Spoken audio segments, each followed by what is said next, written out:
अगर आप भी चाहते हैं कि आरसीएम म्यूजिक के वीडियो सबसे पहले आप तक पहुंचे, तो लाल बटन को दबा के चैनल को सब्सक्राइब जरूर करें और साथ में बेल आइकन को दबाना ना भूलें।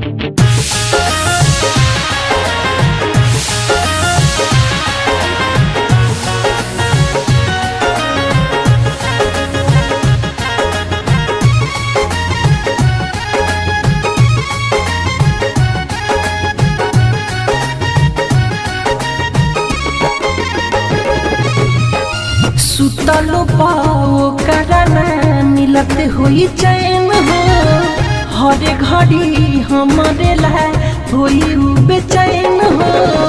अखिया के कजारा धोवत हुई हो, अखिया के कजारा धोवत हुई हो।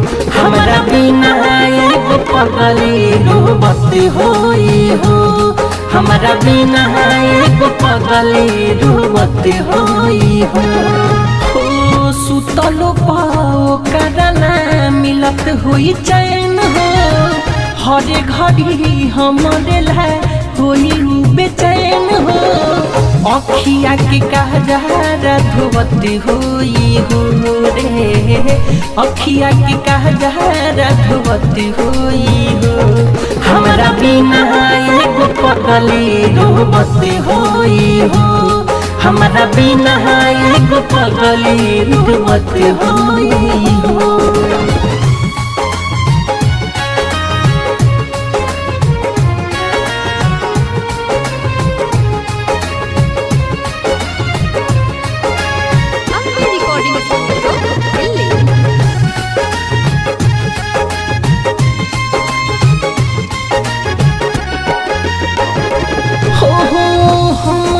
के देखे हरदम खिड़की के छेद से हाथ कटले रहे हमरे चलते ब्लेड से। हो हमरे के देखे हरदम खिड़की के छेद से हाथ कटले रहे हमरे चलते ब्लेड से। हाथ कटले रहे हमरे चलते ब्लेड से। कैसे निकाल पाई हमारा के मन से, हमरे से प्यार करे ले बचपन से। गम के मोटारी ढोवत होई हो रे, गम के मोटारी ढोवत होई हो।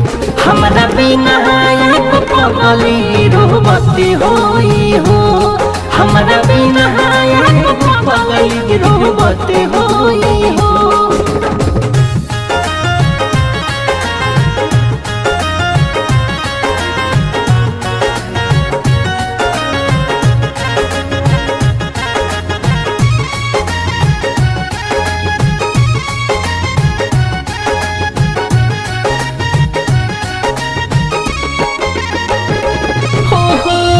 हिचकियावत हुई खैला के बाद हो, निर्मल जोगिस के जब करत हुई याद हो।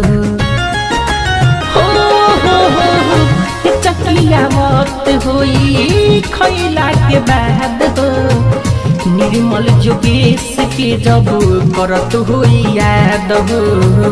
निर्मल जोगेश के जब करत हुई याद हो। चले गई भले हमारा जिंदगी से निकाल के, भूले नहीं पाई अपना मिठू मार सहल के। दिनों राति रही आज हती होई हो, दिनों राति रही आज हती होई हो।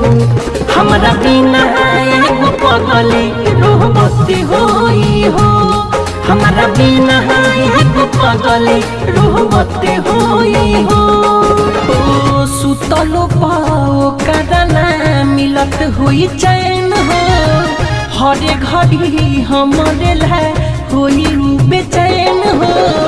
अखिया के कजारा धोवत हुई हो रे, अखिया के कजारा धोवत हुई हो। हमारा बिना एगो पगली रोवत हो। हमारा बिना एगो पगली रुवत होई हो। डाउनलोड कीजिए RCM music official app play store से। RCM म्यूजिक के सारे ऑडियो वीडियो डाउनलोड करने के लिए